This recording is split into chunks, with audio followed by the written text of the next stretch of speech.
À la fin du XVIe siècle, les guerres de religion marquent les derniers combats au château de Domfront.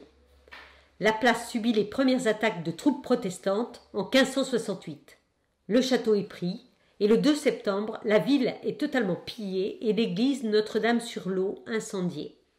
De nouveau pris par les Huguenots au début de l'année 1574, le château subit un grand siège par l'armée royale catholique. La prise de Domfront marque une défaite importante pour l'histoire de la noblesse protestante de Basse-Normandie. Dans les années 1590, il y a encore des combats au château. Et puis finalement, l'ensemble de la seigneurie est vendu. Et le château en particulier, il n'a plus d'intérêt stratégique. Il n'est plus habitable. Ça fait déjà longtemps que le seigneur des lieux n'habite plus sur place. Du coup, on décide de le raser. Et c'est aussi pour éviter qu'un éventuel assaillant prenne le château et s'en serve comme place forte bastionnée. Donc en 1608, le duc de Sully décide de faire raser le château. Et là, on a vraiment nettoyé le site.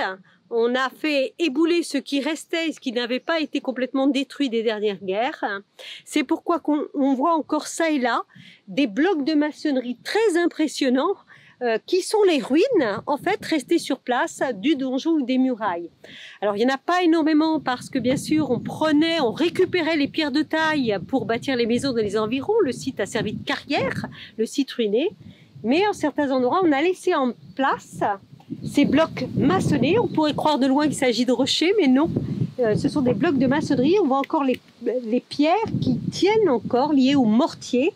Un mortier de très bonne qualité puisqu'il est resté comme ça en place.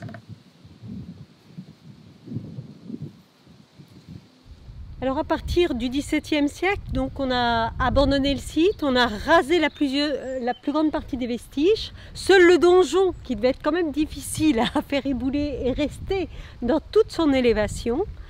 Et puis tout autour, on a remblayé le terrain, on a oublié les bâtiments et on a aménagé des jardins. Donc pendant très longtemps, tout le terrain était aménagé de petits jardins en terrasse. On a réutilisé d'anciens murets certainement, mais on en a construit d'autres. C'est pourquoi sur l'ancien cadastre, qui est du début du 19e siècle, alors on ne reconnaît pas du tout le site du château, on voit une multitude de petits jardins clos, qui étaient des parcelles de terre privées utilisées par des particuliers qui habitaient certainement dans la ville.